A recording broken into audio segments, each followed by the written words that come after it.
Et surtout qu'on va remercier Seigneur parce que c'est un privilège de rester ensemble en tant que famille, Seigneur. Merci. Merci, Seigneur, pour chacun et chacune, Seigneur, pour représenter la famille, Seigneur, parce que c'est vraiment un cadre qui vient de ton cœur, pour être unis avec toi. Et on te demande, Saint-Esprit, que tu nous amènes à la profondeur de ta parole, que tu nous révèles ton cœur, Seigneur, que tu viennes avec la puissance de ta parole. Et Seigneur, on se met devant toi, Seigneur, que tu touches notre voix, que tu touches notre bouche, Seigneur. Tout ce que tu nous as parlé, Seigneur, qui sort franchement comment tu veux. Moi, se laisse conduire, Seigneur, que tu sois au milieu de nous, Seigneur, en tant que famille, Seigneur, pour t'écouter, Seigneur. On est ensemble autour de ta table pour manger ensemble ton pain, Seigneur. Pour manger, pour partager, Seigneur, ce que tu as mis dans notre cœur, mais de plus parce qu'on sait que tu parles, Seigneur. Merci, Seigneur. Merci, Père. Au nom de Yeshua. Amen. Voilà, on a un petit bout de parole de la part de Dieu à vous partager, mais avant, on voulait vous partager quelque chose d'un peu plus général avant de passer dans le sujet, sur ce que Dieu nous a mis à cœur depuis maintenant quelques temps, 3-4 mois, et on a cherché pas mal la face de Dieu. Oui, la caméra n'est pas obligatoire. On a cherché pas mal la face de Dieu et Dieu nous a parlé depuis quelques mois de paroles qu'on a reçues. Et ça nous a amené dans une direction un peu différente et on va donc, comment dire, je ne sais pas comment expliquer ça, on va changer un tout petit peu la façon dont va fonctionner, comment dire, entre parenthèses, ou entre guillemets, les prédications. On va centrer un petit peu plus sur l'étude de la parole en elle-même. Hein. On va essayer d'aller vraiment dans la parole, dans les messages vont être vraiment basés sur la parole et sur un peu plus En fait, c'est ça a toujours été, mais d'aller chercher vraiment, de dire, voilà, la parole est vraiment là pour nous soutenir par rapport à ça. Et donc, depuis le début, de toute façon, vous le savez sans doute, on n'est pas tout à fait une église conventionnelle, on est plutôt un centre d'entraînement, comme on le dit souvent. Et ce qui est important de savoir, c'est que dans les derniers temps, on est dans les derniers temps, je crois, dans les derniers temps, il va y avoir des problèmes avec aussi bien l'écriture. On a intérêt à vraiment bien connaître l'écriture parce qu'elle commence déjà à être un petit peu biaisée par rapport aux publications, aux traductions, aux interprétations. On en voit de partout et on voudrait bien essayer on a parlé souvent des fondements, on va encore parler aujourd'hui, de pouvoir fonder vraiment notre vie. On va vous expliquer un peu plus après sur la parole de Dieu, vraiment de revenir à la base, quoi, qui est vraiment la parole. Et peut-être tu peux partager sur les paroles qu'on a reçues par rapport Oui, parce que Dieu, en fait, à Néhémie. oui. Dieu nous parle souvent et on partage entre nous tout le temps et qu'on doit vraiment ressourcer avec la parole, que c'est important. Parce que, comme on dit, dormir, vraiment, il y a un mouvement de plusieurs choses qui s'arrivent. Et si on ne connaît pas la parole, si on n'est pas fondé dans la vérité, on peut rater la cible. On peut venir, comme on dit, on ne comprend pas le temps, on ne comprend pas pourquoi Dieu bouge, on ne connaît pas ce qu'on ne connaît pas la parole. Et là, c'est ce que, au début de janvier, oui, à peu près, Dieu, il y a un peu l'année dernière, Dieu a fixé vraiment dans mon cœur, dans notre cœur, toujours Esdras, Esdras, Esdras. Mais Esdras, c'est important comme nous, avant de la construction du temple, vous savez l'histoire et tout. Mais est-ce que la parole, c'est vraiment très clair que Dieu nous a donné. En plus, Dieu nous rappelait l'importance de nous préparer, de rentrer dans la profondeur, de savoir, de connaître Jésus. On avait dit aussi l'année dernière, c'est important de connaître Jésus, mais ce n'est pas suffisant de connaître, c'est important de vivre à Jésus, de vraiment être une parole vivante, d'être plus que faire. Le faire, c'est la conséquence d'être. Et des fois, il y a des confusions et voilà. Mais il y a quelque chose, il y a un axe de l'Esprit de Dieu en ce moment, c'est vraiment fort, justement pour ce qu'il vient de dire Domi. Et on a entendu beaucoup, qu'on voit que dans la parole commence vraiment à enlever des, des écritures Soit de la enlever, parole. soit enlever des passages, soit changer la Ou traduction. changer la traduction. Donc, si on n'est Comme pas ça, vraiment dans la racine, si on ne connaît pas la profondeur, alors on peut dire, ah ben, elle a changé, ah, je ne connais pas. Mais c'est ce qu'on s'est dit, juste cette semaine qu'on dit, bon Seigneur, on va commencer, on va faire ça au début, on commence vraiment en septembre, quand tout le monde va rentrer. Mais non, il y a une insistance de l'esprit.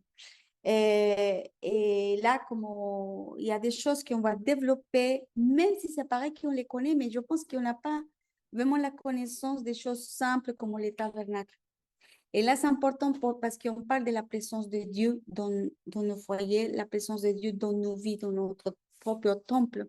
Ce n'est pas suffisant d'être face à Dieu, sinon vraiment d'être émerger avec lui, de connaître Jésus finalement, c'est le verbe qui à la fin la parole vivante.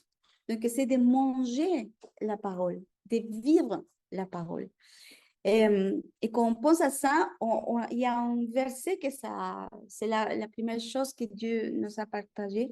Ah bon, avant de ça, au début, quand on a tous commencé l'église, le Seigneur a mis comme comment c'est un bar haute. Oui. On a reçu ça au début avec les 4 couples qu'on avait en ce moment, 6 avec nous, et Jessica et Jonathan. C'est une vision que Dieu nous a donnée.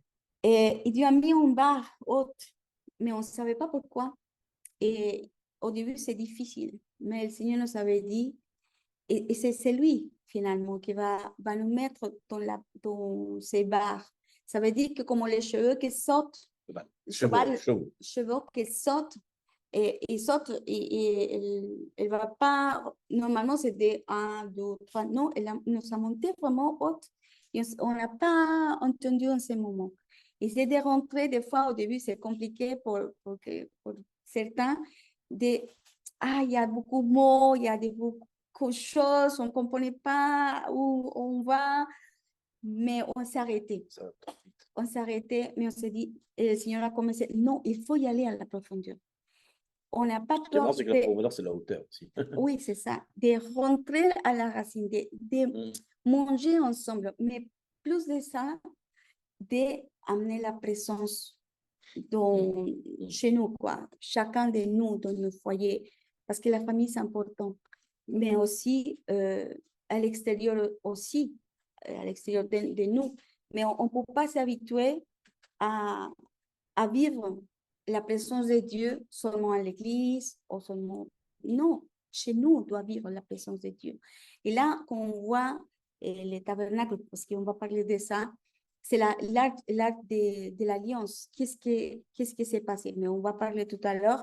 Mais la parole que Dieu insistait pour commencer, parce qu'on va commencer vraiment, c'est Esdras 7, 8, 10, mais on va le lire. Mais avant de le lire, c'est intéressant parce qu'aujourd'hui, on commence dans la même parole, c'est le 5e mois après de Nissan qu'on a commencé. Et on va le lire parce que c'est intéressant. La surprise, tu as cassé la surprise. Là. Esdras 7, 8, 10. Donc Esdras, il faut savoir que c'est un ancien de Babylone. Comme tous, d'ailleurs, Zorobabel, Esdras, Néhémie sont 3 anciens de Babylone. Et il part donc de Perse. Il parle de Perse, qui est l'Iran actuellement, pour arriver jusqu'à Jérusalem, parce qu'il veut reconstruire le temple. Et il y a marqué, donc Esdras arriva à Jérusalem, donc c'est 4 mois plus tard, parce qu'il part le premier mois, Nissan. Il part au 5e mois de la 7e année du roi. Il était parti de Babylone le premier jour du premier mois. Il arriva à Jérusalem le premier jour du 5e mois. La bonne main de son Dieu étant sur lui, car Esdras avait appliqué son cœur à étudier et à mettre en pratique la loi de l'Éternel et enseigner au milieu d'Israël les lois et les ordonnances. Alors, c'est intéressant de savoir que le 5e mois, donc le 5e mois, c'est aujourd'hui. Aujourd'hui, on est le premier jour du 5e mois. Donc, ça a étonné tout à l'heure quand on regardait cette parole qu'on avait reçue, qu'on s'est dit, tiens, c'est vraiment impressionnant. Parce que le Seigneur nous a dit, c'est le moment. Et donc, il arrive à Sion, il arrive au lieu haut, quoi, finalement. Enfin, le haut lieu de Sion. Et il dit que la bonne main de son Dieu était sur lui, étant sur lui, parce que je pense que le trajet est assez dangereux quand même. Ça me paraît logique d'ailleurs. Et il dit, il dit que la bonne main de son Dieu était sur lui. Il dit parce que, il dit car Esdras avait appliqué à son cœur. En fait, il dit, il avait décidé dans son cœur, il avait pris cette décision dans son cœur d'étudier, de mettre en pratique la loi de l'Éternel et aussi de l'enseigner, la loi et les ordonnances. Donc, il avait pris cette résolution. C'est grâce à ça qu'il avait la faveur de Dieu. Donc, comme on va étudier pas mal la parole, on va voir que ça amène une faveur. On aura une confirmation un peu plus loin d'ailleurs. Et quand il dit étudier, donc il utilise un mot particulier qu'on trouve très souvent dans la Bible, énormément de fois d'ailleurs, c'est le mot d'arrache. Donc ça ne veut pas dire que étudier, ça veut dire, en fait, à l'origine, le mot veut dire chercher quelque chose pour trouver une réponse. Donc si tu cherches une réponse, c'est que tu as une question. C'est-à-dire qu'il avait des questions et il cherchait une réponse dans la parole de Dieu. Quoi. Donc, ça veut dire ça, chercher pour trouver une réponse, ça veut dire chercher avec intensité ou avec soin, quoi. Un peu comme comme une aiguille dans une botte de foin. C'est ça. Ça veut dire fouiller aussi, mais ça a aussi le sens. À un moment, le mot d'arrache veut dire aussi adorer. C'est-à-dire que c'est aussi une forme d'adoration que de chercher la réponse de Dieu, que de fouiller, de chercher. Donc, on voit que non seulement il le fouille, mais donc on voit qu'il ne fouille pas juste pour avoir une réponse théologique, eschatologique, ce qu'on pourrait penser de l'étude de la parole. Il cherche parce qu'il a envie de la mettre en pratique. Et il a tellement un cœur pour les autres et pour son peuple que quand il la met en pratique et qu'il l'étudie, il a envie de l'enseigner. Donc, c'est vraiment la phrase qu'on avait reçue par rapport à ça quand on a regardé ça, c'est que Dieu nous a demandé depuis très longtemps, et on le fait sans arrêt, de vraiment d'aller encore plus loin, de fouiller encore plus, mais non seulement de la mettre en pratique, l'idée c'est qu'on en trouve quelque chose de pratique, mais aussi de pouvoir l'enseigner aux autres. En fait, ce qu'on voudrait enseigner, c'est plus enseigner comment soi-même fouiller, quoi, plutôt que de donner des réponses. Parce qu'on remarque que quand on cherche quelque chose pour trouver une réponse, si on a la réponse toute bâclée, quoi, ça n'a pas la même intensité que si on l'a cherché.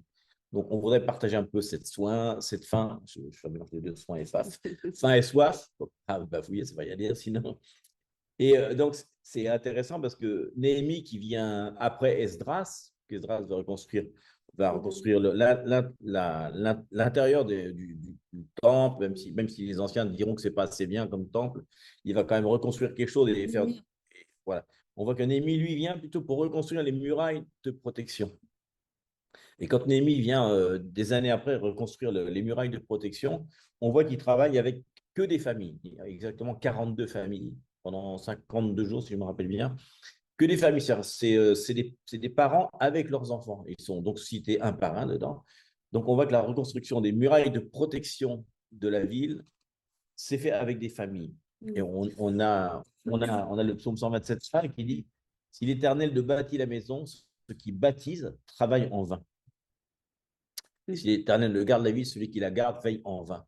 Donc, on voit l'importance que l'Éternel, la présence de Dieu, en fait, à travers la construction des murailles, donne une protection dans la famille. Alors, parce que on avait, au début, le titre que j'avais donné plusieurs titres à ce qu'on partage aujourd'hui, c'était la présence de Dieu dans la maison ou dans ma maison. Ça peut être ma maison ou ma maison physique, etc. Mais il faut voir que la parole, la présence, dans l'Ancien Testament, le mot présence, c'est Benaïm, c'est-à-dire c'est face à face. C'est rien d'autre. On voit que toujours la présence, c'est quand on cherche face à face. Ce n'est pas la présence et elle serait là, on ne la regarderait pas. Non, les gens, ils voulaient vraiment regarder Dieu face à face. C'était le plus grand désir des Israélites, c'est vraiment de connaître Dieu face à face. Quoi. Donc, et aussi, l'autre parole que j'avais pensée au début, c'était reprenez votre maison. Take back your house en anglais, j'ai reçu ça. Vous vous rappelez c'est dans Matthieu, quand il chasse les démons à un moment, il dit que les démons ont été chassés, mais ils reviennent, ils trouvent une maison qui est belle, qui est bien décorée, mais elle n'est pas habitée. Donc, ils peuvent rentrer à nouveau. Et avec 7 fois plus de démons. Donc, ça veut dire qu'on peut avoir pas mal de victoires dans sa vie, dans sa maison, etc. Mais on l'a juste, voilà, elle est bien, elle est pour le Seigneur, elle est décorée. À la limite, il y a même des Bibles qui traînent partout et certaines sont ouvertes, bien surlignées pour qu'on sache qu'on a bien lu. On met des chansons chrétiennes, voire même on aurait des t-shirts Dieu est mon sauveur, etc. C'est vachement bien décoré, mais le diable, il rentre, il ouvre la porte, il voit qu'il n'y a personne qui y habite, en fait. C'est pas habité, quoi. Il n'y a pas cette présence la présence de Dieu, c'est notre présence aussi. Donc on a envie vraiment de dire, il faut reprendre notre maison. Pas seulement cette maison-là, parce qu'en général, l'Esprit Saint, il est là, mais comment est-ce qu'on peut, dans la famille en tout cas, reconstruire ces murailles de protection, comment on peut chercher la présence de Dieu. On va voir qu'il y a pas mal de clés dans l'Écriture qui en parlent. Et donc, pour nous, c'est quelque chose de, c'est pas un truc de, c'est pas une charge, c'est un sujet de joie, vraiment. Mhm. Vraiment, Qu'on peut vraiment, on va profiter. partager ça, bon, on le ressent comme un sujet de joie. C'est comme si on disait, aujourd'hui, c'est le dernier jour de ma vie. J'ai envie de recommencer. Stop à la morosité, stop à la familiarité avec la présence de Dieu. J'ai envie de revenir au premier amour. J'ai envie vraiment de reprendre on avait déjà parlé de ça il y a 2 ans, reprendre la parole de Dieu et de Genèse 1, dire, allez, je recommence à lire la Bible, mais avec une autre profondeur. J'ai envie de savoir plus, j'ai envie de dire au Seigneur, Seigneur, je veux connaître plus de toi. Qu'est-ce que ça veut dire, en fait? Qu'est-ce qui se passe de Genèse 1 à Apocalypse 23? Quelles sont les différentes... Comment tu peux connaître l'intensité, un peu comme... Ça, ils le sont toujours, hein. Les Hébreux sont passionnés par la parole de Dieu, c'est un truc qui les passionne. Et nous, on devrait être exactement pareil. On devrait avoir cette espèce de feu. D'ailleurs, Jésus avait cette espèce de feu. Il disait que quand il prêchait avec feu, parce que c'est passionnant de lire la parole de Dieu. C'est pas un livre comme les autres, c'est un livre vivant, c'est un livre qui nous apporte, on va le voir tout à l'heure, la bénédiction, ça nous apporte beaucoup de choses et on voudrait vraiment juste encourager tout le monde à s'enflammer pour ça. Et surtout à vivre la parole. Parce que des fois, on attend à l'extérieur, pas chez nous, Ouf. que vraiment, ah, je ne peux pas y aller chercher la parole parce que j'ai vraiment, c'est difficile de prier, c'est difficile de rester, on s'ennuie, on s'ennuie, on sait pourquoi faire, À quoi ça sert tout à ça? quoi ça sert tout ça finalement. Mais on voit de plus en plus que la parole amène beaucoup de choses. La parole, c'est Jésus. On vient encore, on mange sa parole, on mange avec lui. Jésus, c'est le Logos. Jésus, c'est le Logos. Jésus, c'est la parole. Ce n'est pas suffisant de connaître à Jésus de loin, sinon connaître vraiment intimement. Et on peut dire intimement, c'est quoi? C'est vraiment de vivre ce qu'il a vu. La même parole dit, il faut qu'elle grandisse et qu'il nous baisse. Qu'est-ce qu'on merci. Qu'est-ce qu'on on voit autour de nous des familles on est vraiment en ces moments importants de nous entourer en tant que famille spirituelle comme nous, mais aussi de chaque foyer vraiment d'élever une famille puissante dans la parole, puissante de créer des souvenirs. On a parlé en samedi sur ce thème-là, de créer une famille des souvenirs de prières.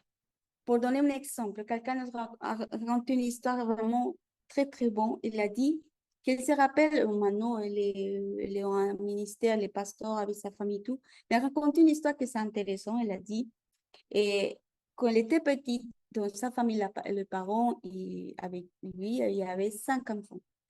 Et les 5 enfants, il a dit, tous les jours, la maman, elle avait dit, vous savez pourquoi vous êtes 5? Parce qu'il y a 5 ministères. Donc, chacun de vous pertient à un ministère. Et on va prier tous les jours pour une nation. Une nation. Une non, on a ethnie. Une ethnie. Il était petit, hein. Il a dit, il racontait, il disait, là, ça restait toujours ici. On peut dire des fois, ah, mais les petits sont, on ne tombe pas, les petits sont ils prenaient la carte, ils voyaient qui c'était, comment c'était, ils étudiaient un petit peu et ensuite ils priaient pour l'ethnie.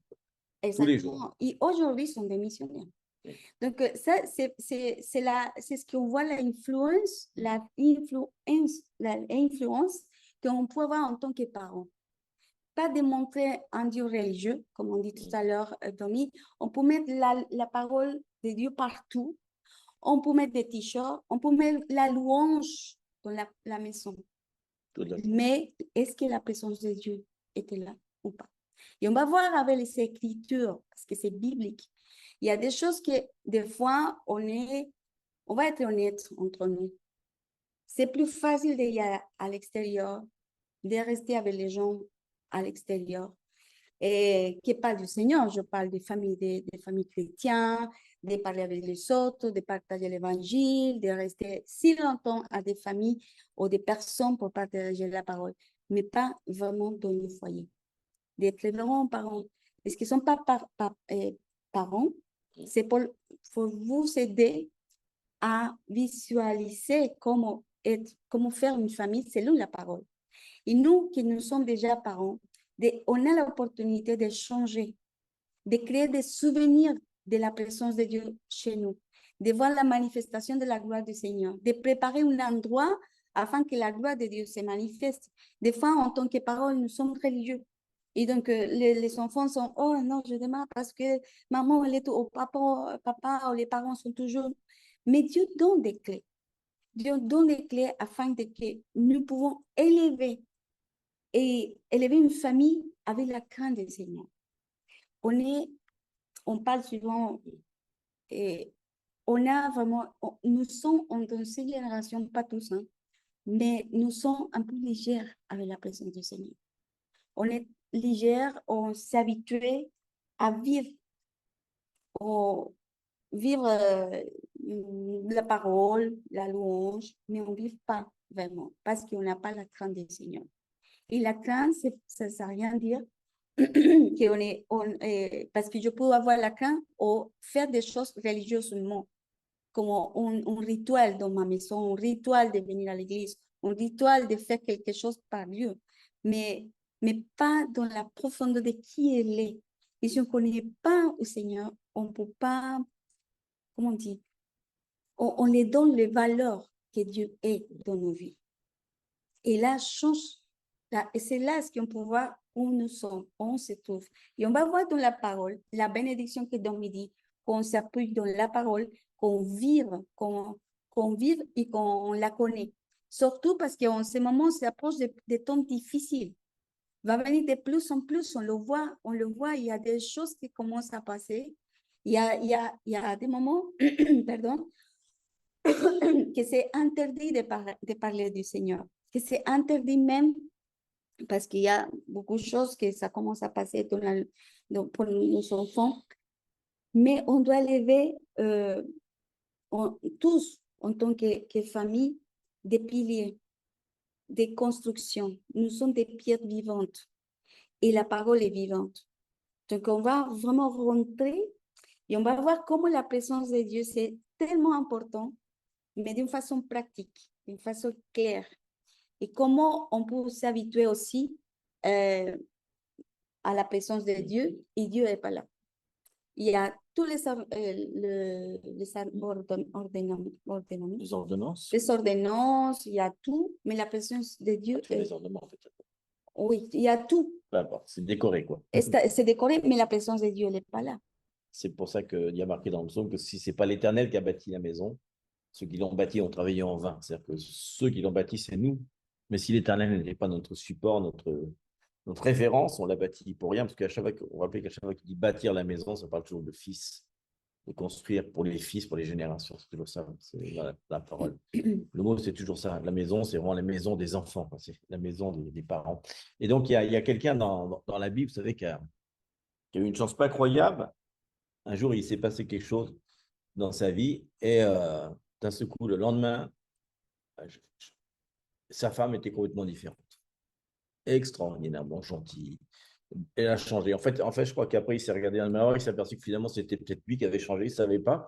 Mais il y avait une bénédiction dans le couple, même avec les enfants, qui s'est passé le jour au lendemain.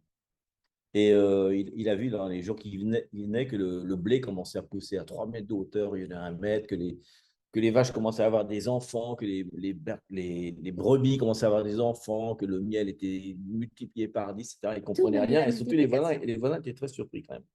Ils se disaient, mais c'est bizarre, il a toujours la même charrue, c'est toujours la même femme. Et au cours des années, on voit que la bénédiction ne s'est pas arrêtée puisqu'il a eu 62 petits-fils. Et il y a plein de choses qui sont passées. Et cette personne-là, bah, vous le connaissez tous, il s'appelle Obed Edom. Des fois, nous, on blague, on dit, oh, bah, dis donc, Obed Edom. C'est pour s'en rappeler. Mais il faut savoir que Obed, d'ailleurs, Obed, ça veut dire serviteur. Donc, il était serviteur d'Édom, etc. Donc, vous rappelez sans doute l'histoire dans Samuel 6, on va y revenir de toute façon après. il a accueilli quelque chose de très important qui a amené la bénédiction dans sa maison, qui s'appelle la présence. Et on va parler de 4 étapes, rapidement quand même, des 4 étapes qui vont montrer comment l'arche est passée d'un endroit à un autre, d'une maison à une autre, on va dire en tout cas, et comment elle a eu 4 conséquences complètement différentes, voire redoutables. Et donc, c'est les étapes qui vont de Élie, alors pas Élie le prophète, mais Élie le juge, sacerdote, comme vous voulez. Et donc, ça commence en fait, la première chose, ça commence au niveau d'Israël quand ils sont en guerre sans arrêt contre les Philistins. Donc on voit que sans arrêt, ils gagnent, enfin, ou ils perdent des fois même. Et d'un seul coup, comme ils perdent un peu trop, ils disent, oh, attends, on a trouvé un truc, on va faire revenir l'Arche d'Alliance parmi nous.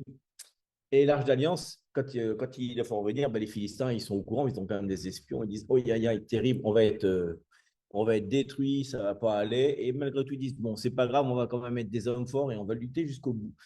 Et contrairement à ce qu'on peut penser en lisant ça, on est surpris, nous, en tant que chrétiens, c'est que d'un seul coup, on voit que malgré tout, les Philistins vont gagner malgré l'Arche d'Alliance. Et non seulement ils vont gagner, mais ils vont tuer les 2 fils du grand prêtre, qui, vous vous rappelez, il s'appelle Ophni et Phinehas. C'est un peu bizarre, mais ça veut dire déjà quelque chose de particulier. Mais il faut se rappeler que donc Élie, qui était à l'époque donc le grand prêtre, donc c'était donc le seul qui avait le Kohen Gadol, comme on dit, hein, descendant d'Aaron, c'est le seul qui avait le droit de toucher l'Arche d'Alliance. C'est pour ça qu'il est responsable de l'avoir ramené. Mais vous vous rappelez qu'à un moment, Élie, quand il y a Anna qui monte au temple avec ses problèmes d'enfants, il est en dehors du temple. Alors, il a pas le droit, il devrait être dans le temple. On voit que Élie, à un moment, ses enfants, vous vous rappelez, Ophni et Phinehas, ils n'arrêtent pas de voler le pain, ils mangent de la viande qui est consacrée. Et même à un moment, il va même manger avec eux, Élie, parce qu'il a plus de crainte de. Il aime plus ses enfants que l'Éternel. Et l'Éternel va lui reprocher, d'ailleurs, il va lui dire. Donc, c'était un des derniers juges d'Israël, parce qu'après Saül arrive. Donc, la royauté arrive, donc il n'y a plus besoin de ça. Mais voilà, donc son cœur était tourné vraiment vers ses enfants. Et même si l'Éternel lui reproche, il va non seulement être d'accord, mais il va même participer. Donc, on voit que l'Arche d'Alliance, dans ce milieu-là, qui est pourtant le grand prêtre, le sacerdote, le juge, il a une position énorme, eh bien, ça va pas marcher. Non seulement ses enfants vont mourir, mais vous savez que quand il va apprendre la mort de ses enfants, il avait 99 ans, il était gros, hein, il était un peu gros, il va tomber de sa chaise, il va en mourir en tombant en arrière. Et sa femme, qui était enceinte, va accoucher de surprise, de stupeur, je ne sais pas quoi. Et il va y avoir une perte même dans les générations suivantes. Les enfants vont commencer à mourir. Donc, on voit que malgré tout, hein, malgré la présence de l'Arche d'Alliance, qui aurait dû amener la victoire, le fait qu'il n'était pas consacré, il avait des titres honorifiques, etc., mais il n'était pas consacré, il était même dans le péché, on voit que ça va amener aucune influence. Il n'y a pas de protection par rapport à ça. Donc ça, c'est le premier point. Oui, est-ce que c'est intéressant parce que finalement, si on voit les Philistins, la attitude de Saoul, qui est déjà assez compliqué, et Yali, et tout ça, c'est en Samuel 3. Il avait 98 ans, il n'a pas de 99. Donc, on voit que vraiment l'âge des seigneurs, la présence est là, mais l'âge, elle est là, mais la présence, non. Finalement, il y a des choses difficiles. Et en plus, les Philistins évidemment, et quand la présence est arrivée à les Philistins, évidemment, il y avait plein de choses qui s'est passées. C'est les enfants qui sont morts, et bon, ce que tu viens de dire. Mais ce que c'est intéressant, comment on peut voir quand les sacerdoces, elle n'est pas vraiment alliée au Seigneur. Et là, c'est fort. C'est pour ça qu'on s'est dit, il y a un sacerdote qui n'a pas la crainte du Seigneur. Sont légères. On peut dire, c'est familiarisé plutôt avec la présence de Dieu, qui pour les enfants, par exemple, sont l'habitude de toucher les choses consacrées à sa façon, sans savoir qu'il y a une façon correcte. Mais ils le savent. Et en plus, la parole le dit, qu'il y a une façon correcte de louer. Il y a quelque chose de spécifique que c'est Dieu même qui l'avait dit. Dieu lui dit directement, et il refuse, il dit non. Évidemment, aujourd'hui, il y a un jugement, on va passer vite sur les 4, pas tout. mais on va approfondir un peu plus approfondir la prochaine parce que vraiment, c'est très, très intéressant. Donc, ce qui signifie bien sûr la présence de Dieu, vous savez, c'est l'arche d'alliance. Parce qu'après la chute de Adam et Ève, c'est ce qui va resymboliser la présence de Dieu parmi son peuple. Donc, on voit que bien sûr l'arche d'alliance va être volée. Ils sont très contents. Les Philistins, ils amènent l'arche d'alliance chez eux. Donc, Oui, parce que ça peur. ils sont très contents quand même parce qu'il faut savoir qu'il y a 5 villes principales en Palestine qui existent toujours. Hein. Elles sont toutes elles sont toutes entre Jaffa et la bande de Gaza. Actuellement, maintenant, elles sont dans la bande de Gaza, d'ailleurs, clairement. Donc, on sait ce que les Philistins représentent maintenant. Hein.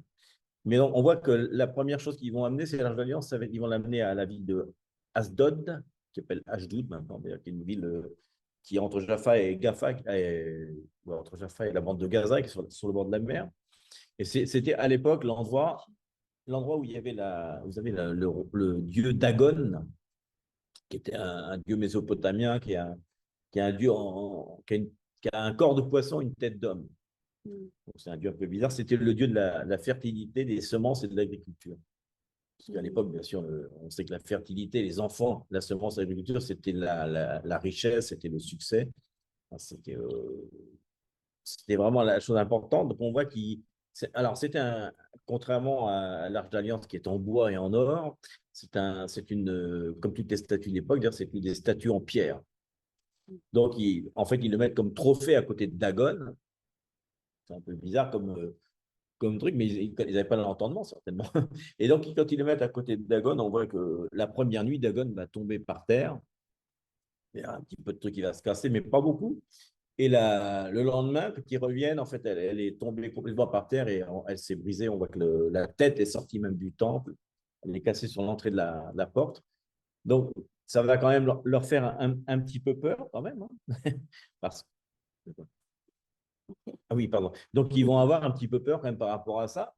Alors, sachant, alors, il y a un petit truc, peut-être on peut en parler juste quelques secondes, mais il faut savoir que il y a deux passages qui parlent un petit peu de ça. Quand Samson va être amené dans le temple, à la fin de sa vie, qui ont coupé les cheveux, que ses cheveux vont pousser, il va être dans le temple, dans une autre ville, une des autres villes. Et le soir même, c'était le moment, là encore, c'était une cérémonie pour Dagon. Donc là, à nouveau, il va pousser les pierres, et de nouveau, c'est de la pierre qui va tomber sur tout le monde. Mais ça avait encore un rapport avec les Philistins et Dagon.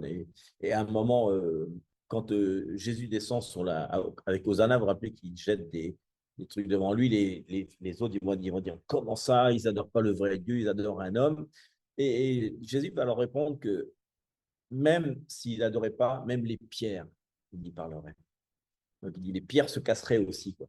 Donc, c'est bon parce que la pierre, ça a un sens particulier de la construction. Et il y a quelque chose par rapport à la pierre, mais c'est un truc qu'on reviendra après. Mais en tout cas, on voit que l'Arche d'Alliance est beaucoup plus solide que Dagon, en tout cas.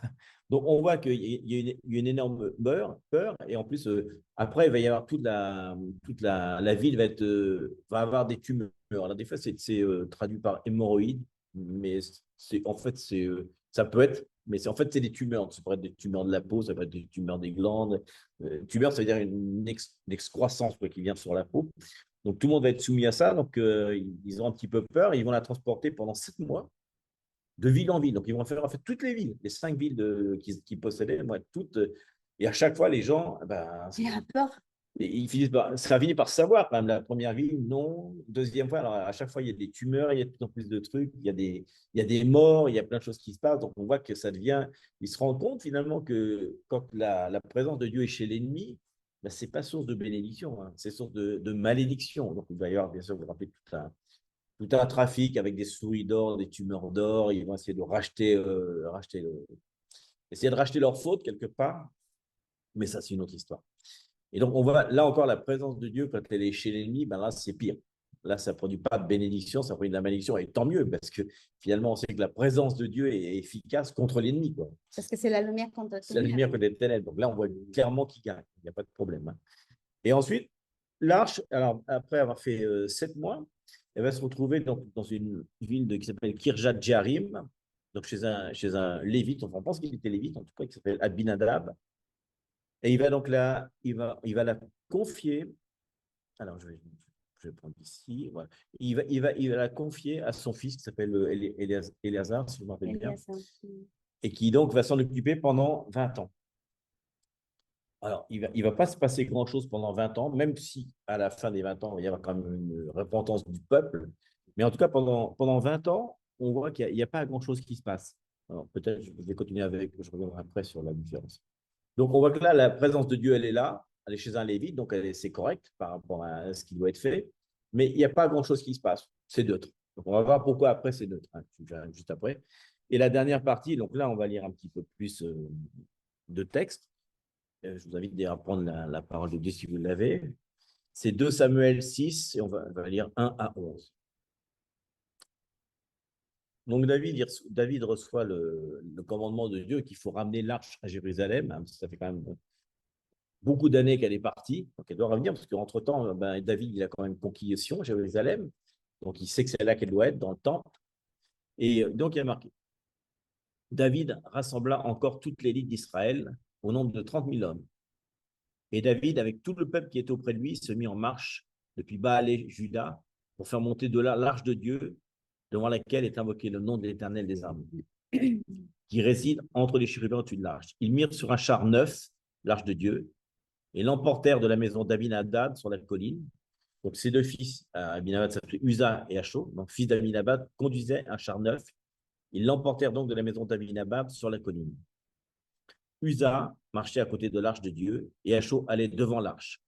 David et toute la maison d'Israël jouaient devant l'Éternel de toutes sortes d'instruments, de bois, de cyprès, des arbres, des luttes, des tambourins, des sistres et des cymbales.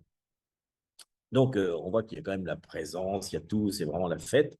Et lorsqu'il fut arrivé à l'ère de Nakon, Uza étendit la main vers l'arche de Dieu et la saisit, parce que les bœufs la faisaient pencher.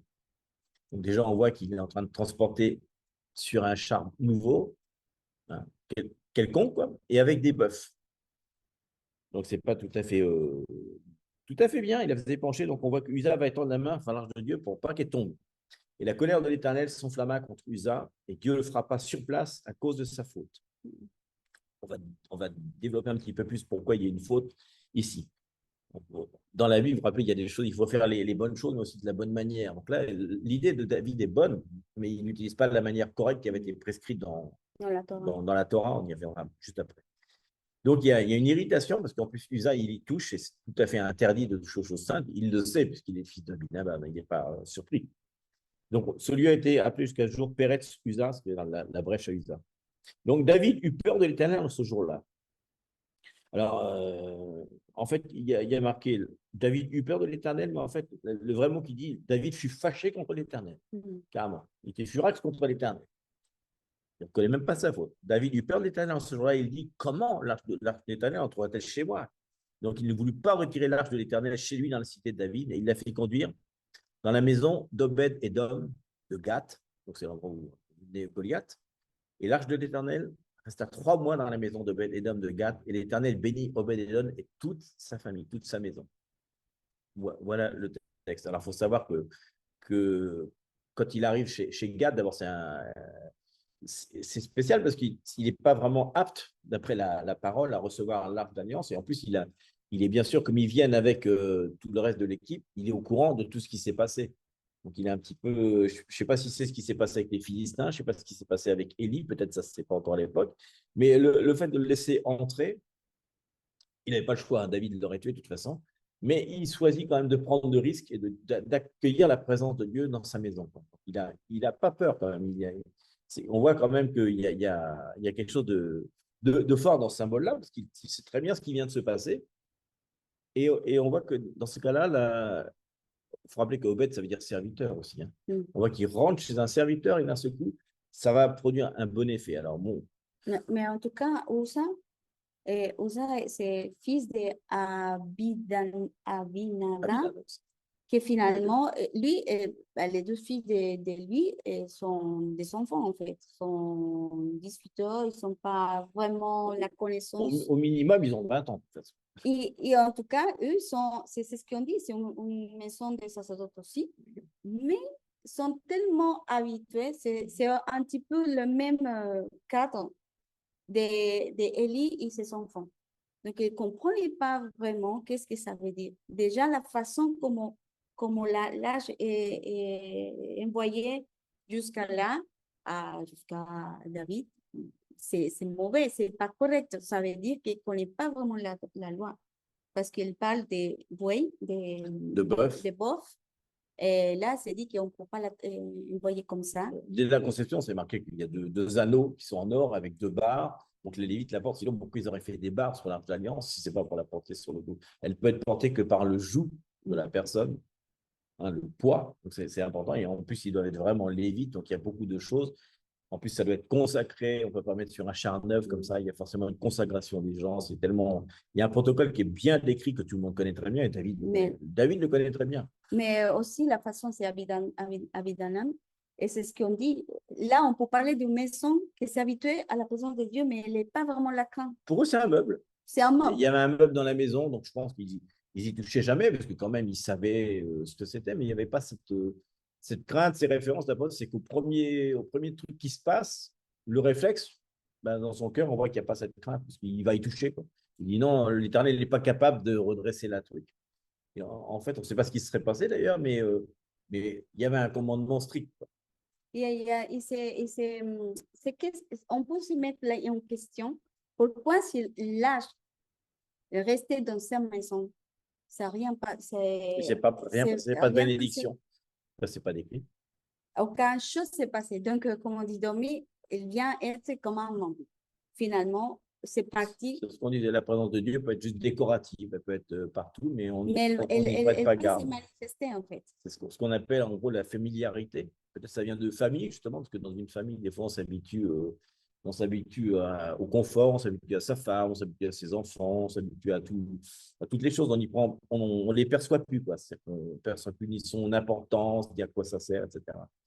Donc, on voit que un des dangers, justement, par rapport à la présence de Dieu, c'est de s'habituer, justement, à la présence de Dieu, d'en faire un objet de décoration et pas un objet vraiment sacré. En fait, c'est un peu comme si on parlait, parce qu'on dit que c'est face à face. Tu as une chose importante à dire à quelqu'un de ta famille, c'est très important, mais tu lui dis de loin, au téléphone ou par un télégramme, je ne sais pas, mais tu ne vas pas face à face, quoi. Non, ça n'a pas d'importance d'être face à face et vraiment de cœur à cœur, en fait, c'est ça. Donc, en fait, c'est dommage parce qu'ils auraient pu passer 20 ans dans la présence de Dieu à recevoir quelque chose. Non, en fait, ils ont grandi. Ils ont grandi en voyant l'arche. Et ça peut faire penser d'ailleurs alors, ça arrive souvent quand on est dans un milieu chrétien, par exemple, on s'habitue vraiment. Parce que depuis qu'on est né, on est toujours dans le milieu chrétien. Donc, on ne se rend pas compte. Je pense que des fois, quand on est chrétien beaucoup plus tard, peut-être on se rend plus compte de la différence avec l'ancienne vie. Mais sinon, on est tellement habitué on s'est habitué, quoi. Enfin, on était habitué pour s'habituer. Il y a plus ce respect. La présence de Dieu devient un objet. En plus, c'est un peu comme, on pourrait dire, la familiarité avec le péché. Il y a des péchés auxquels on pourrait s'habituer. On ne se rend plus compte que c'est des péchés. Donc, c'est un peu la même chose. On ne voit plus la valeur que ça mérite. Donc, c'est important parce qu'on peut s'habituer à une onction qu'on peut avoir, on peut s'habituer à un service qu'on a. Et je pense que Dieu veut pas ça. Il veut qu'on vive, il veut qu'on renouvelle sans arrêt. D'ailleurs, sans arrêt, il dit que chaque jour se renouvelle les choses. Chaque jour est un jour nouveau. Donc, il nous demande de gloire en gloire. Hein, on ne peut pas avoir une gloire qui dure comme ça et qui ne grandit pas. De gloire en gloire, de profondeur en profondeur, de hauteur en hauteur. Donc c'est vraiment intéressant parce qu'on peut supposer que les 3 mois qu'ils ont passés chez Obed-Edom, il faut savoir que toute la famille, les enfants, etc., c'est dans d'autres parties de la parole, ce n'est pas dans 2 Samuel 6, mais dans 1 Chronique 15, je me rappelle bien, les enfants sont portiers, les enfants sont musiciens. Mais c'est après. Oui, non, mais même au début, lui-même était portier déjà au début. Mais après, tous les enfants qui vont naître de cette union, et même les petits-enfants, on le voit à la fin. Pardon, je suis désolé. Donc, on voit, parce que qu'est-ce qu'a produit en fait dans Obed-Edom, quelle a été la bénédiction? D'abord, on voit que Obed a été béni lui-même, bien sûr. On voit qu'il a béni sa famille, on voit qu'il a béni tout ce qu'il a possédé, mais ensuite, il est devenu prêtre. Il a été portier, il était gardien, il était musicien chef, il a eu le ministère d'adoration. Tous ses frères, tous ses fils, les 62 sont tous rentrés dans le ministère. Ils ont tous eu une autorité. Il y en a même qui étaient dans la trésorerie, carrément, du roi. On voit qu'il y a eu une bénédiction dans tout et ça a duré pendant, je ne sais pas combien de générations, mais c'est impressionnant parce que dans la Bible, on trouve Par exemple, les fils d'Obed-Édom qui vont être bénis et toute la famille va être comme ça. Parce que je pense que lui, justement, il a vu cette opportunité parce qu'en plus, lui, il n'était pas digne de recevoir. Il était de Gad, donc il faisait partie de la tribu des géants, des opposants quelque part. Et quand il choisit comme ça quand il choisit de mettre David choisit, en plus, pourquoi David choisit de faire ça, on se demande. Parce qu'on a l'impression que quand il fait ça, c'est comme s'il dit, bah, je vais m'en débarrasser. Et ce n'est pas la bénédiction que ça va être pour Obed-Edom qui va accepter ce risque, quelque part, mais il va le prendre d'une autre façon. Quoi. Lui, il n'est pas familier avec ça. D'un seul coup, il découvre la présence de Dieu dans sa maison. C'est la crainte, en fait. C'est ce que Lui, il a la comprend. crainte. Oui. Il y a la crainte. On s'habitue à voir le mari, les enfants, si on parle dans la vie quotidienne. Mais je disais, quand on a commencé à étudier, il y a plein de choses qu'on va partager après, mais ce n'est pas aujourd'hui. Mais pour vous dire que des fois non, la famille, c'est sacré. Et la famille est sacrée. Voilà. La famille est sacrée, mais aussi c'est consacré. Comment on dit elle est sacrée et consacrée. Ça ne marche pas en français, ça marche en espagnol. Oui, je sais. Et c'est important de voir comment le Seigneur nous parle. Et on s'habitue peut-être à avoir les enfants, à avoir la famille, à avoir la présence du Seigneur, comme on parle tout à l'heure. Mais si on sait que chaque jour, c'est nouvelle, que chaque jour, la parole, il y a quelque chose qu'on le lit, on le lit, on se dit, waouh, Seigneur, qu'est-ce que j'ai appris aujourd'hui? Qu'est-ce que tu me laisses faire aujourd'hui? La présence de Dieu est là. On est conscient que tout ce qu'on a, c'est le cœur de gratitude, en fait. Que tout ce qu'on a vient de lui. Donc, on se rend à lui. Et c'est pas comme bah, c'est le droit. On a le droit de vivre bien, on a le droit de vivre comment vivre et tout ça. Mais c'est d'être conscient de ce qu'on a aujourd'hui, de savoir qu'on a la présence du Seigneur au milieu de nous. Même si on le sait, c'est d'y aller plus loin. Donc, la famille, quand on parle de la famille, pourquoi on insiste dans la famille? Je pense que nous, en tant que famille spirituelle, qu'Emma, en ce moment, qu'est-ce qu'on vit? On n'a pas un endroit encore, il n'y a pas un temple, on dit un endroit physique, mais on a plusieurs familles.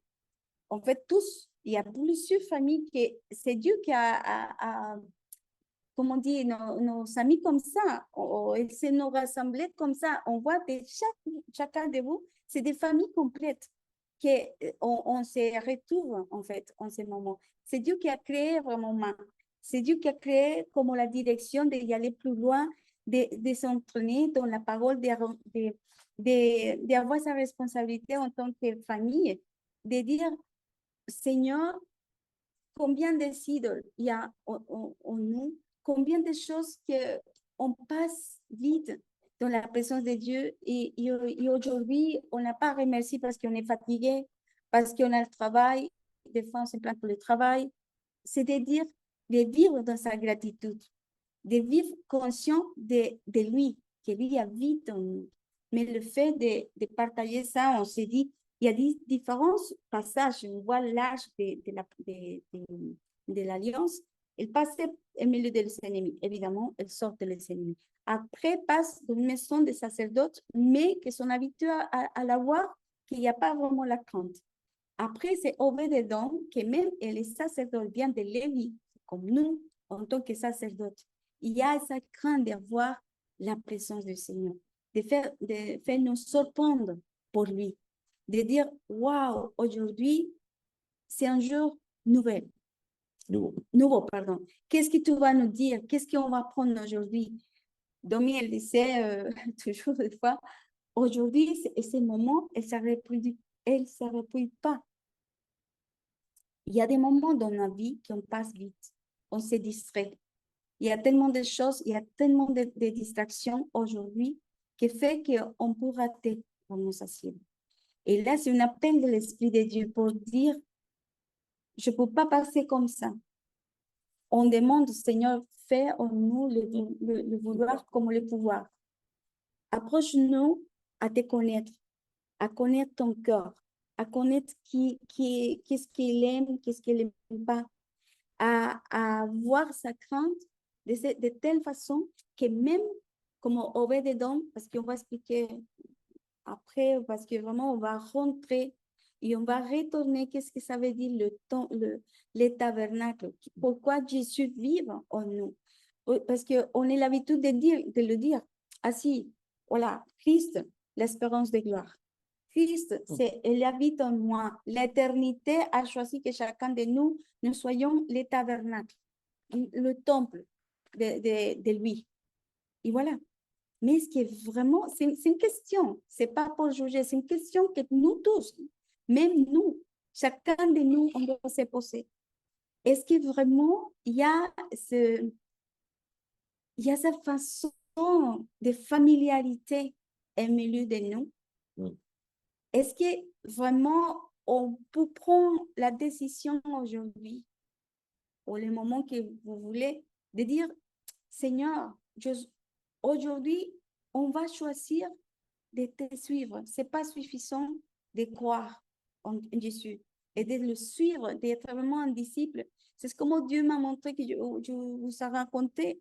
Ce n'est pas suffisant de suivre Jésus. Quand Jésus, je voyais derrière en vision, elle me dit, ce n'est pas de suivre, de regarder derrière de lui, sinon de coller, de rentrer, d'être vraiment un avec lui. Et pour rentrer avec lui et d'être un, on doit rentrer dans ce processus déjà de mon corps de désir être un disciple. De dire, nous mettons, parce que c'est une phrase, pardon, mais des fois ça arrive, c'est une phrase.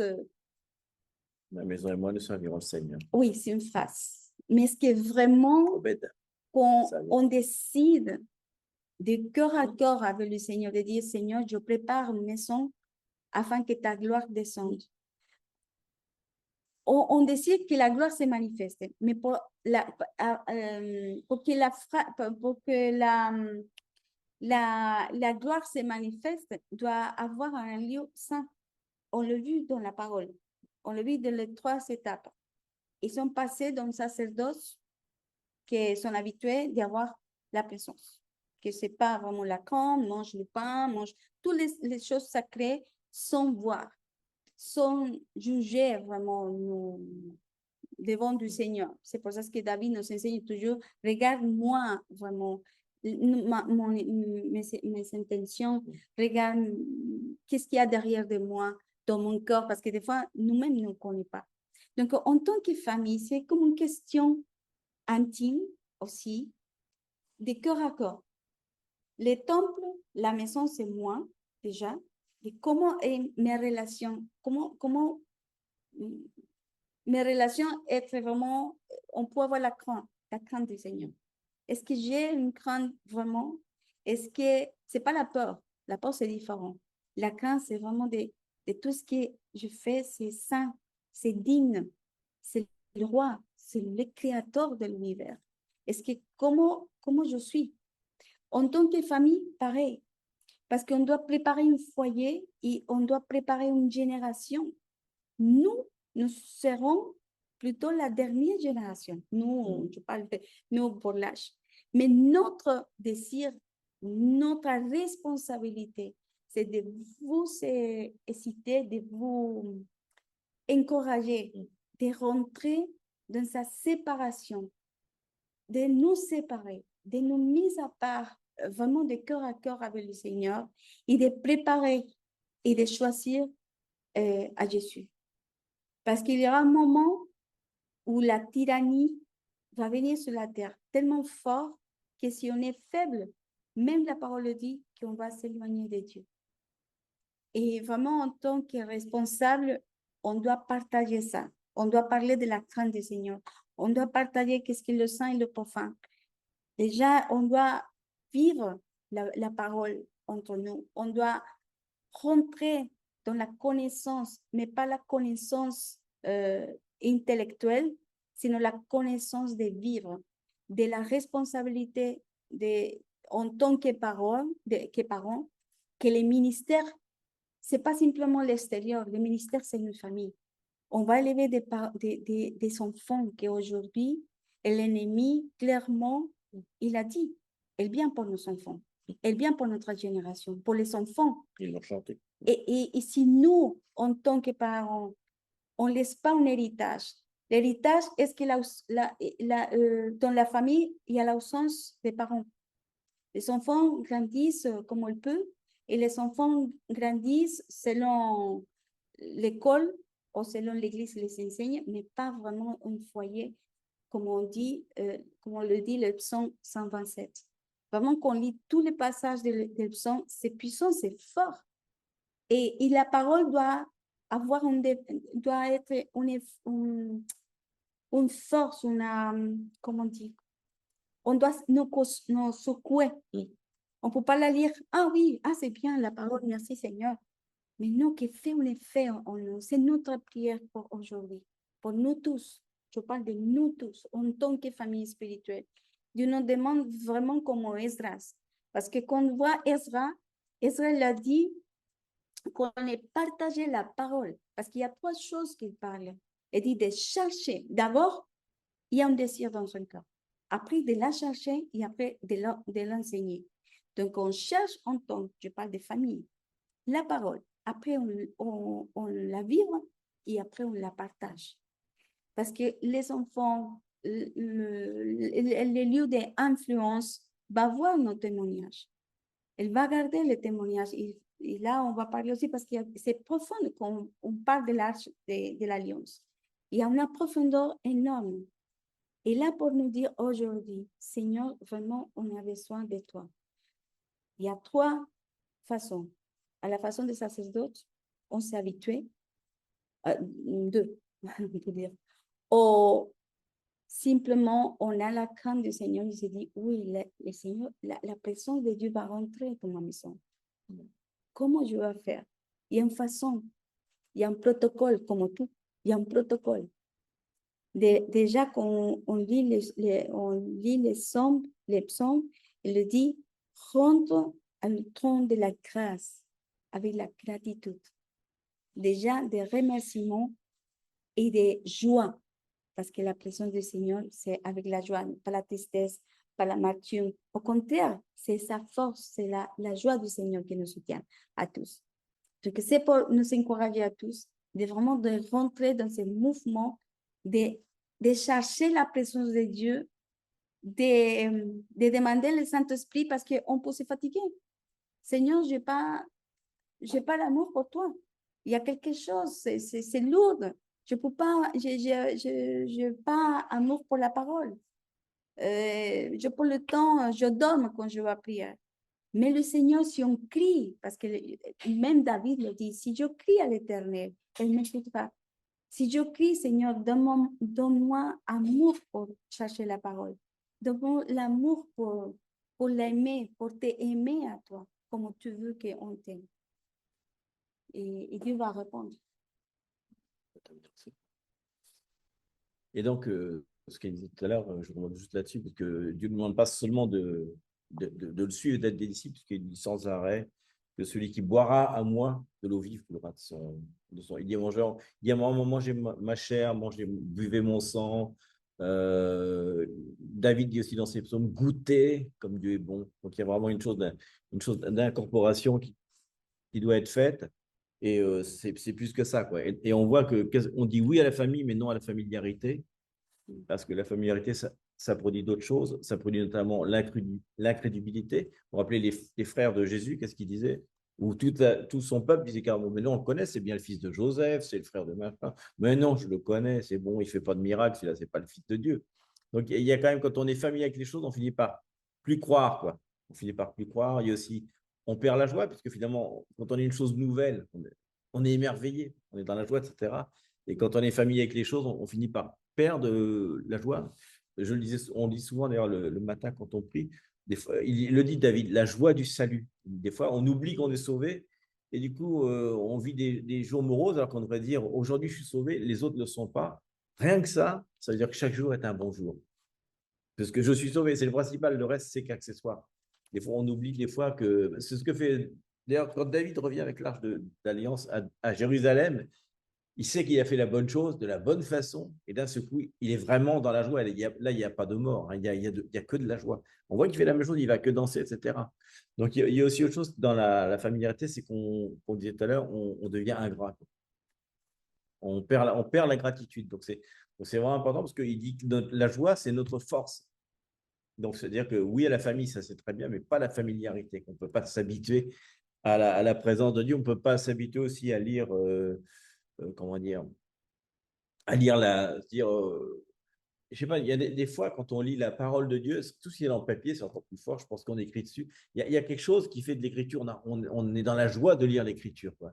Et je pense qu'au fur et à mesure qu'on lit l'écriture, ce qu'on va faire, on va développer un petit peu la profondeur, il y a des choses qui finissent par sortir et ça nous nourrit, ça nous met dans la joie, quoi. Je pense qu'on doit vraiment trouver on a la joie du salut, mais lire la parole de Dieu, ça doit vraiment, on l'a dit au début, on a parlé tout à l'heure, c'est vraiment un sujet de joie. En tout cas, pour nous, c'est vraiment un sujet de joie. Chaque fois qu'on lit la parole, je pense qu'on est vraiment, c'est la joie du Seigneur. C'est pas la joie où on rigole, même si des fois on rigole bien quand même. Il y a quelque chose de joyeux parce qu'on sent qu'on lit quelque chose qui nous nourrit, quoi. D'un seul coup, on a une vraie nourriture et l'esprit est tellement joyeux que l'esprit Saint en nous, on parle du vin du Saint-Esprit, hein. Il y a quelque chose de la joie en fait qui se produit à l'intérieur de nous.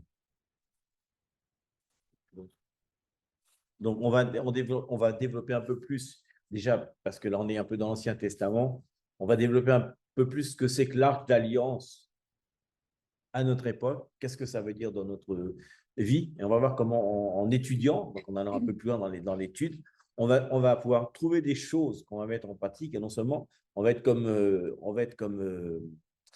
Esdras. Au moment où on va lire ces choses-là et qu'on va les mettre en pratique dans notre vie, la seule chose qu'on va avoir envie de faire, c'est on va être tellement dans la joie qu'on va vouloir les partager à tout le monde, à tous les autres. Il a dit aussi dans la parole Donc, on se veut d'ailleurs pour trouver plein de choses et nous les partager. que con la parole, elle est partagée au milieu de son peuple, parce que le peuple finalement il connaît la parole, hein, mais d'une façon différente. Je crois que ce moment-là, c'est tellement habitué que quand Ezra elle a rentré, elle a partagé, elle a dit, la parole dit qu'il y a eu un réveil au milieu de son On peuple. a mis 8. Donc là, c'est pareil. Je sais qu'il va y avoir un réveil en nous de faim et de soif. La chose va bouillir, quoi. Il va commencer à bouger en nous parce que la parole est vivante et il a fait son effet, même si c'est écrit depuis années, chaque fois nous parle de différents moments. Et on va voir comment ces trois éléments dans l'âge de l'alliance nous parlent en nous et comment, pourquoi, ou la raison pour laquelle nous devons, en tant que famille, de créer des souvenirs de la présence de Dieu au milieu de nos familles.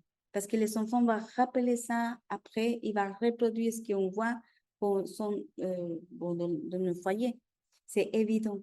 Donc, cette parole-là est importante quand on étudiera l'Arche d'Alliance, les souvenirs, pour voir comment Dieu toujours se rappelle à nous ce qu'il a fait avant et va le refaire après. Et comment Obed-Edom, elle était bénie parce que la présence de Dieu a rentré à sa maison.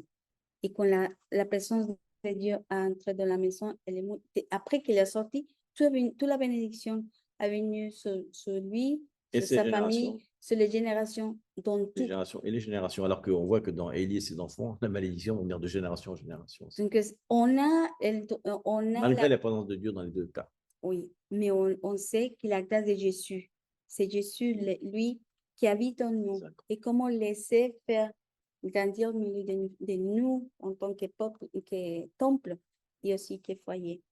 Parce qu'il y a un principe, si vous voyez, d'abord, avant de rentrer en ville, avant de rentrer à Israël, l'âge de la présence a rentré d'abord dans la maison. Donc, c'est pour déjà, c'est comme à l'inverse. Des fois, on cherche, on fait des impacts à l'extérieur, mais à la maison, il n'y a rien. Les parents sont fatigués, il n'y a pas vraiment un hôtel d'adoration de chaque foyer et on fait à l'inverse. Et Dieu, c'est ça que ça a commencé au début de Genèse, a commencé par un couple d'une famille et la présence de Dieu habitait. Donc, c'est pour réfléchir et pour nous demander devant du Seigneur le Saint-Esprit. Il y a autre chose aussi que je vois dedans, c'est que Obed-Edom, je pense qu'il cherchait vraiment la présence, c'est-à-dire le face, il ne cherchait pas ses mains. La bénédiction, elle est venue après, en plus, mais il ne cherchait pas la bénédiction. Je pense même au début, il avait peut-être un petit peu peur de ce qui rentrait chez lui, mais comme il a cherché la présence avec son cœur, la bénédiction est venue après. Alors qu'on voit que Élie, par exemple, a fait ses enfants, il fait venir l'Arche d'Alliance parce qu'il veut gagner contre les Philistins. Et les Philistins, eux, ils veulent amener l'Arche d'Alliance chez eux parce qu'ils veulent gagner contre Israël. Et l'autre, bah, lui, c'est ni l'un ni l'autre, il veut juste simplement un meuble chez lui. C'est décoratif, quoi. Donc, on voit quand même que vraiment le fait de chercher la présence, juste la présence et rien d'autre, quoi, pas les mains de Dieu, mais son visage, amène la bénédiction. Et en fait, quand on l'étude de la parole, on ne cherche pas une bénédiction, le fait de lire la parole. On cherche juste à connaître plus Dieu. Et le reste, vous vous rappelez, c'est marqué dans Matthieu 6, hein, le reste vient de surcroît. On ne cherche pas quelque chose de particulier. On cherche juste, il dit, cherchez premièrement le royaume de Dieu et le reste va être donné en plus. Et c'est exactement ce qui se passe là. C'est la Dans culture du royaume. c'est exactement ça. Donc, on revient encore à la culture du royaume, c'est vrai. Bon, c'est pas vous dites voilà, ça. c'est juste une petite introduction à ce qui va se passer après. On va aller un petit peu plus loin dans le développement et on vous encouragera d'ailleurs à vous-même aller plus loin. C'est évident qu'il y a beaucoup plus et chacun a une pierre dans l'édifice pour trouver un peu plus et nourrir les autres. On va se nourrir les uns les autres. En tout cas, profite bien, vraiment. Et tout ce qu'on a partagé de ces trois façons d'envoyer l'âge, comment on se trouve en tant Où on en est, ouais. individu et comment on est en tant que On va famille. prier là-dessus. Seigneur, merci vraiment pour ta présence, Seigneur. Parce que même ce soir, quand on était là tous ensemble, il y avait déjà ta présence. Là, Seigneur. On cherchait déjà ta face, Seigneur. Il n'y avait rien d'autre qu'on voulait, Seigneur. On voulait juste commencer à égratigner la surface, Seigneur, de ta parole, Seigneur, parce qu'on sait qu'il y a sous la surface, il y a des graines, Seigneur, et après, il y a la terre sur laquelle ça a été planté, Seigneur. Et je te prie, Seigneur, d'arroser la parole qui a été donnée ce soir, Seigneur, avec ton Saint-Esprit, Seigneur. Merci pour le pain, Seigneur. Merci pour le vin, Seigneur, pour tout ce que tu as partagé ce soir, Seigneur. Et que ça puisse grandir dans nos cœurs, Seigneur, et vraiment qu'on quitte cet esprit de familiarité, Seigneur, pour retrouver, Seigneur, ce premier amour dont tu parles sans arrêt à toutes les églises, Seigneur, en disant la bénédiction qu'il y a de retourner au premier amour, Seigneur, qu'on puisse vraiment de nouveau, Seigneur, s'immerger en toi, Seigneur, recevoir les fleuves d'eau vive que tu as promis, Seigneur, et c'est des fleuves qui vont se répandre pour les autres, ce pas des fleurs qui sont pour nous, mais à quoi ça servirait, sinon ça va arroser les autres aussi, toute notre famille, Seigneur. Je te prie pour les parents, Seigneur, pour les enfants, Seigneur, pour les grands-parents, s'il y en a, Seigneur, qui puissent tous rentrer en famille, Seigneur, et que ce soit toi, Éternel, qui bâtisse ta maison, Seigneur, dans chaque foyer, Seigneur. Que ta présence soit vraiment tangible, Seigneur, dans chaque maison, Seigneur. Amen.